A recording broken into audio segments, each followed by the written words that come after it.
Hi, I'm Jan Foster and I come from near Manchester and I write mostly historical fantasy. Some of my book covers there, and I also write children's books, and I'm about to launch a historical fiction World War II series, which is just straight historical fiction, no fantasy. So yeah, a bit of a mixed bag, but there we go. Very exciting. I'm also a business consultant sometimes and a mum most of the time. What drew you into your current genre or style? I think because I grew up with both history and fantasy. So my childhood was spent reading Anne McCaffrey with the Dragons of Pern and all that sort of stuff, and also historical stuff. Partly because my mother has a huge library of historical books, so GNM all, everything from all ages. So that was always a bit of a twin love, if you like. And then I didn't realise until I was a few years ago, year old, that something called magical realism existed, which was just like the perfect blend for me of history, accurate history, and the fantastical. And I loved it so much that I thought, oh, I could do that. I could write that. And I've always written. I've written for work, written for pleasure, but I just decided during COVID that I needed an escape because it was homeschooling. Horrible experience, awful, Course, yeah. and I needed something for me. So I was writing a children's book because I was doing a lot of work with children in school, and that was while that was being illustrated, I just started writing a historical fantasy which turned out to be magical realism set in my favourite period of the Tudors, because I love the Tudors, who doesn't? I mean, have you seen the Tudors show? I know it's obviously doesn't probably just. I I know, love it. It's but there's great. just so much information there that you can kind of pull in and also ask the question of what if. And that, for me, that's what fantasy does. You can explore the what if, Yeah. whereas you can't in straight historical fiction. It's got to be like, Yeah, make it your own, make it as crazy as you want it to be, yes, and yes. fantastical. I'm fairly certain that the actual Henry Fitzroy wasn't a vampire, except in my books, when it makes total sense that he is. Total sense. Yeah, but adding a vampire makes it all the more fun and interesting. Why wouldn't you? Well, I mean, particularly a morally seriously, grey why one. Yeah, wouldn't? as you do. Yes, definitely. Add Morley Grey. It's like, I know it's a red flag, but for most readers, it's like a shopping list. Morley Grey. Yeah, okay, I'll go read I that think you've book got to have then. one character, because that's the reality, isn't it? There's always people that are not quite sure where they're coming from, not quite sure which way they're going to go. That's life. So Yeah, yeah, you've got to have a morally grey character or two, haven't you? of course. Well, I asked a question the other day to people on Instagram, and it was either hero or the villain, and pretty much everyone said villain. So I've we love got a an good. actual villains. That one there, the green one, is actually the creation of a villain. Because one thing I hate about fantasy is that I read some of them and it's like you've got a villain that's just bad for the sake of it, and you're like, Yeah, why? Nobody is yeah. born bad. They're made bad by their life experience. So You need why are they character so bad? development.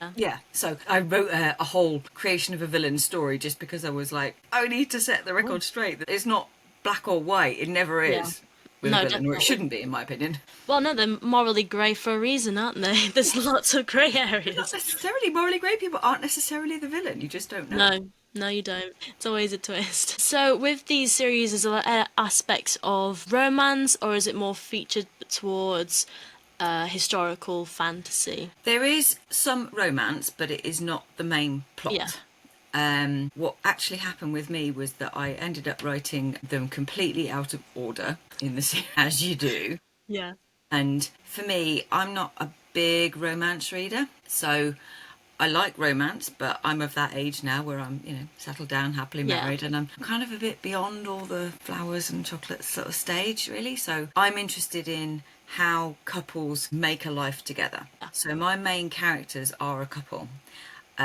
Which was great, and my readers love that, and it kind of reflected them a little bit. They're dealing with everyday challenges like having a family and keeping a relationship alive. Once you've made that commitment, how do you yeah, move on from that? But then I did get some readers going, yeah, but how did they get together? So how did they get together? So I ended up writing another prequel, to kind of expand upon that story. mm, And it was an enemies to lovers romance. So that blue one there with the arrow, that's Henry V, and that's where my main couple end up going to Agincourt yeah. and do eventually obviously get together, because it wouldn't be a romance if they didn't get together, would it really? Let's be honest. But then the main series continues with them after, Yeah. they're kind of they're not so happy ever after. or the Happy Ever After. But even then, in that sort of that prequel, Enemies to Lovers, there's still a lot of secrets that they don't really know about each other, and you know, you can tell that there's going to be more trouble on the horizon. But you know, that's the fun. Yeah, that's what we love about it. We love the suspense, we love the secrets, we love to try figure things out. Yes. It makes it all more interesting as a reader. Would you say you're more plot driven or people driven in your storytelling? That has changed, actually. I think initially I started out writing with more character driven stories that, you know, I had these characters in my head that were going to undergo whatever was happening in the plot. Yeah. And now, as I have sort of grown into the writing, I do look at it more as, well, my characters are affected by what happens to them, but also the plot needs to take it and progress through history. So the later novels in the series, sort of books 2 and 3, are a lot more plot driven, and they're a lot more plot driven because they're hinged on certain things that happened in history, events in history. Yeah. So the orange one there is very much driven by what happened when Henry VIII died, and Edward, and then Mary, and then Elizabeth coming to the throne. So there was a lot of intense activity in it. The plot is formed partly by the historical events which occurred through the course of that particular tumultuous period. So I do look for certain historical events that tie in with what I want my characters to go through, which is a bit of a weird way of looking at it. I don't think many people do that, but because I try and keep it very accurate in terms of the history side of things, certainly. And then the latest release, which is not pictured, but it's that one there, that's actually a murder mystery, and that's partly because I wanted to try my hand at writing a murder mystery because I thought it sounded like fun. Really? Really hard. Really hard. Yeah.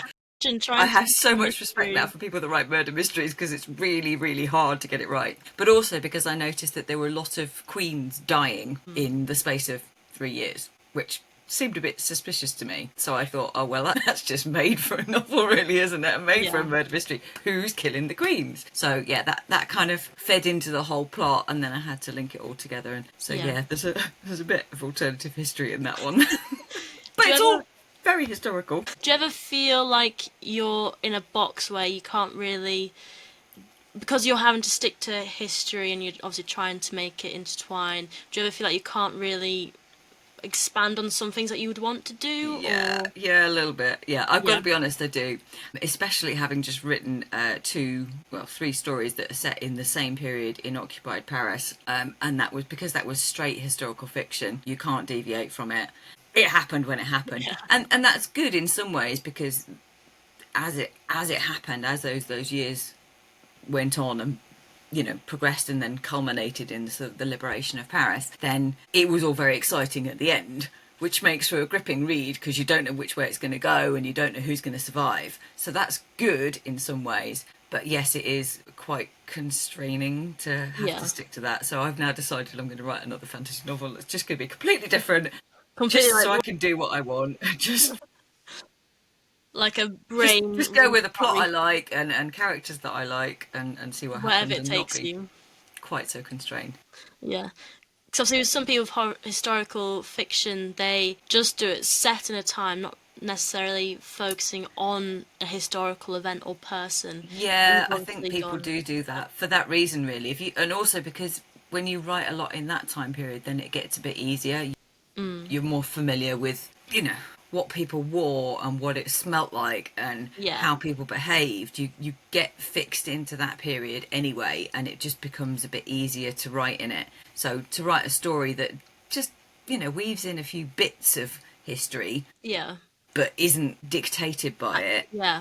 A lot of people do that, and I can see why. I can see why. For me, I like the research as well, though. So it's the fun part of it. Obviously your inspiration is history, but have you had any other weird or unexpected sources of inspiration for your writing?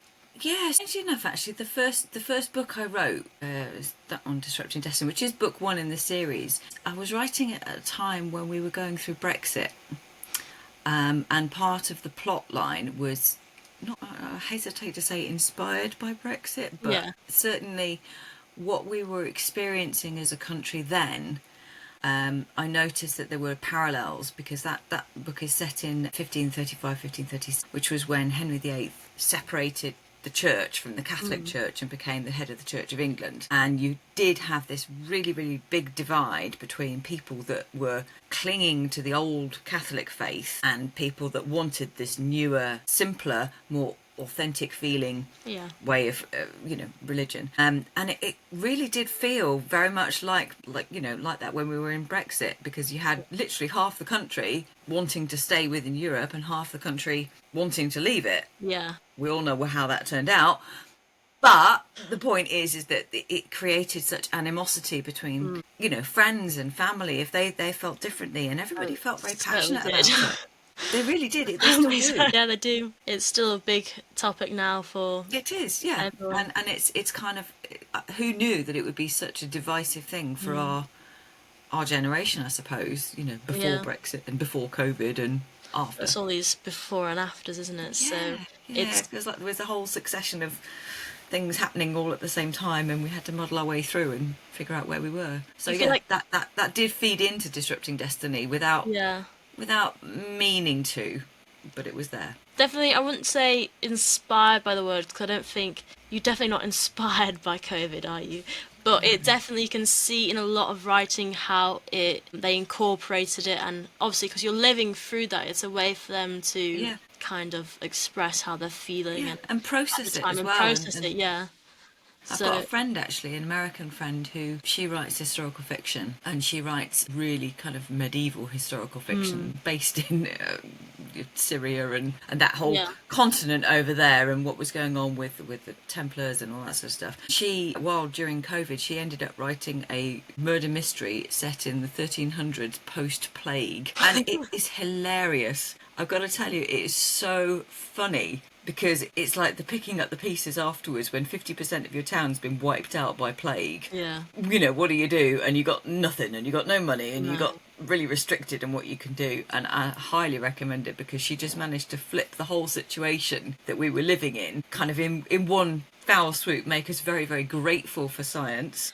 Yes. What we had, and medicine, and knowing and understanding what we were dealing with when they didn't, and at the same time, looking at the fortitude of the characters that she's developed, how they approached it with such humour and just made the best of a really shitty job, to be quite honest. So yeah, it's funny how people do with things, isn't it? Yes, it does make you very glad that we're in a time that we are. So it was such a massive event, but it wasn't the plagues.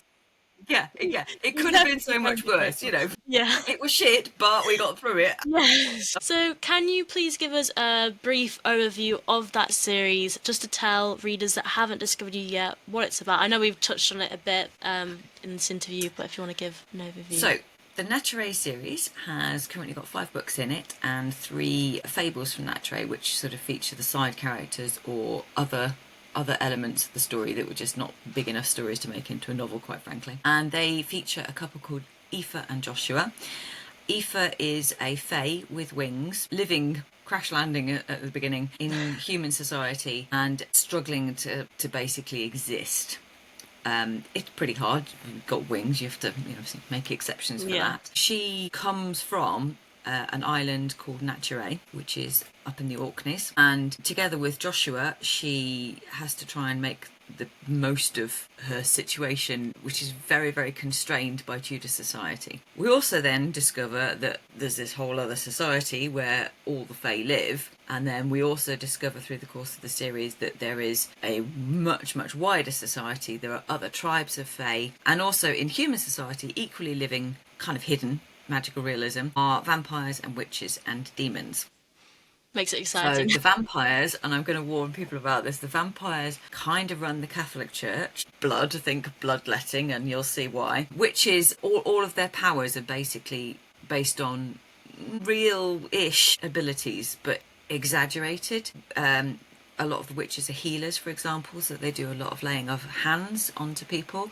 Some of them are seers who have visions of the future or the past, or just visions. The demons are the disruptors, are ordinary or extraordinary human beings who have kind of almost like powers, but they don't have powers. They're what we would call, in this day and age, they would probably be diagnosed as either having ADHD or autism or something on the spectrum. But with that comes unique abilities. So they're all very different and very unique. One of them, Fairfax, one of my favourite characters to write, he's not autistic in the sense of... he's not awkward. In fact, he's very, very clever and blends in very, very well. But he has an absolute supernatural ability with numbers and navigation. So he ends up on the seas and does, run-ins with pirates, that sort of thing. And others, have just very, very different kind of abilities that give them a little edge over the humans. But then, of course, you've also got all the human characters, some of which are royal, some of which are ordinary people. So I'm trying to showcase how Tudors lived, normal Tudors, their everyday lives, the kinds of things they did, how their life was dictated by, the church and what they could do when. So there's a whole load of history woven in there, but there's a whole load of magic. And yeah, there's hidden kingdoms, there's secrets, there's all sorts of fun going Honestly, on. anyone that wants to get into historical fantasy, that sounds brilliant. Well, I think my readers like the fantasy, and they're like learning a little bit of history because it's not rammed down their throats. It's just the light touch. It's like watching a show like, I don't know, Tudors, for example. It allows people to get that historical element whilst having something fun. So the fact that you can read and get the history element, but also have something fun and like, whoa, thrown into it as well, definitely makes it a fun reading experience. If you've ever seen, there's a programme that's out called My Lady Jane, which is about Lady Jane Grey, and that is magical realism.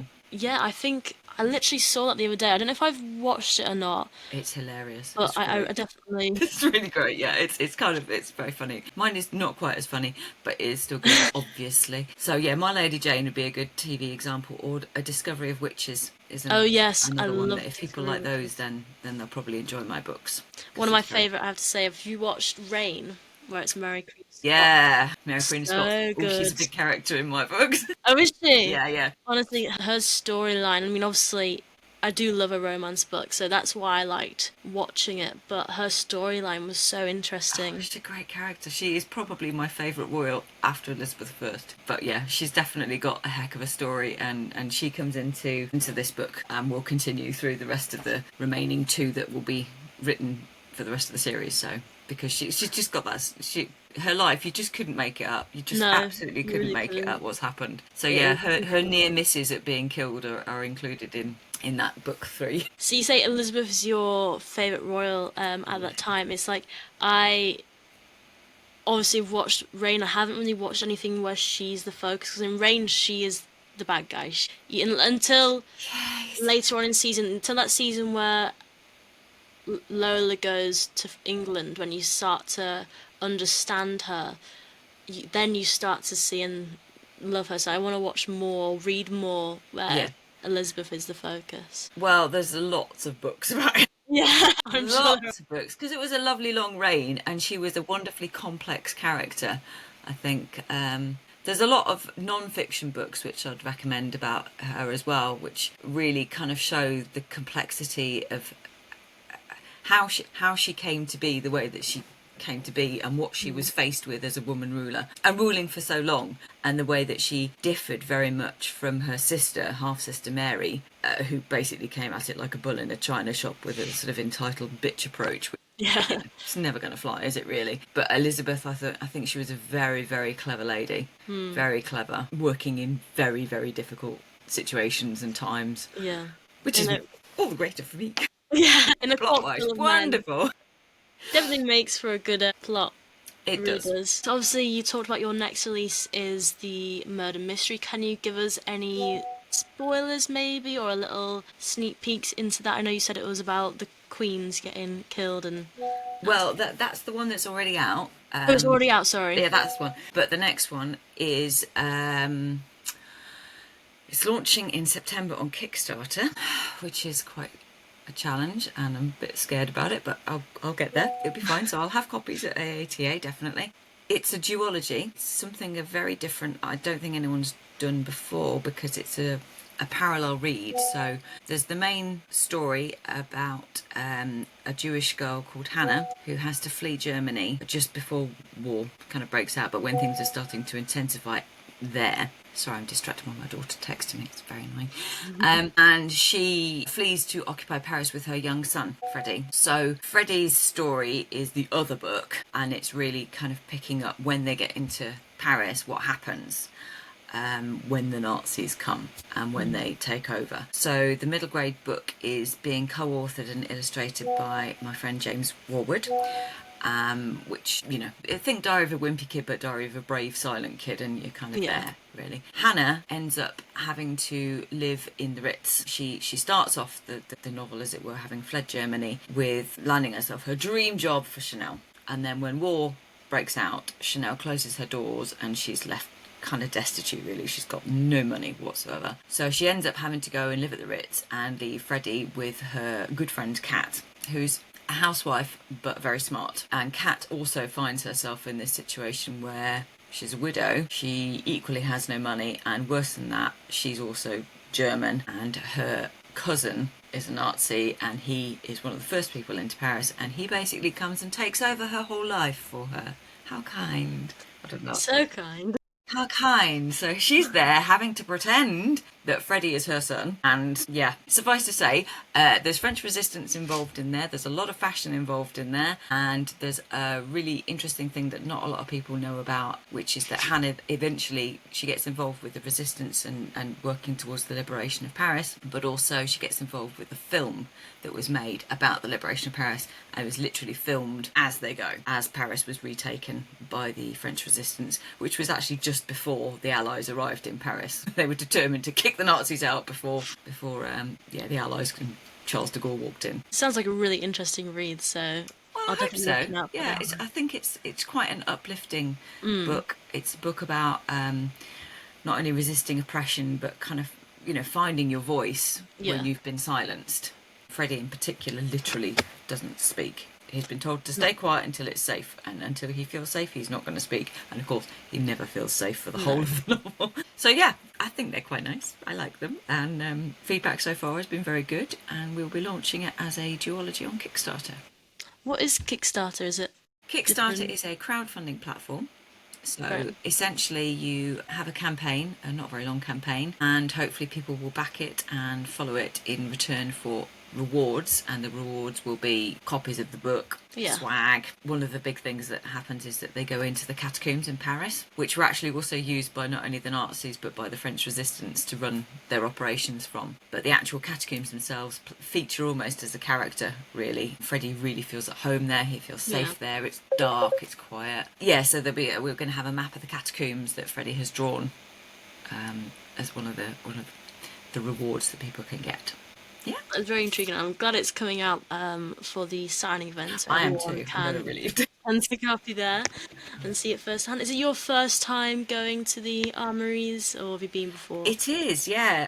I'm really, really looking forward to it. I've heard great things, and I kind of can't wait to meet all the readers. So it's my first time going as well, so I'm very excited. It's my first time doing anything like this as well, so I'll think of a plan for the day and try to create as much content as possible. If I happen to be able to get a few books on the way, slip a few in your bag and come back with a trolley. Well, I'll probably be taking a trolley just to carry all my stuff in, but I've tried to say to myself, because I've been to a few signing events before. I've been to the big one called Rare, and I need to be good and not buy as much this time. I'm running out of space. I've only got a small, tiny space on my bookshelf left, and I need to save money. It's a beautiful bookshelf. I love your bookshelf. Thank you. Very pretty. So yeah, I haven't got much room left, so I'm saying that, but I know on the day I'll probably go a bit crazy, and, well, hopefully I'm too busy to be spending money on books. Good luck with that. But yeah, the downside is, as an exhibitor, then I don't really get much time to go and wander around yourself. So I'm feeling quite glad. In that one way, my purse will not be quite so battered. But equally, it would be nice. It'd be really nice to go and have a wander around and to browse. And well, maybe you get a bit of time at some point, maybe at the start. Who knows? But we'll see how it goes. Because I'll probably be I'm going to be mainly focusing on getting content and interviewing authors. I'm thinking I was just doing rapid fire questions, so then that was a little idea.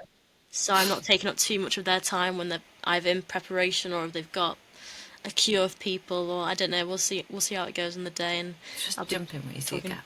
Yeah, I look I will forward be to doing. meeting you there. Yeah, I look forward to meeting everyone in person and speaking to you on the day. Thank you very much for taking the time out of your day to have this Oh, get to know me thank you. interview. I'll Thank you for be doing it. posting that soon. But yeah, and I'll see you on the day. Thank you very much. See you then. Thank you.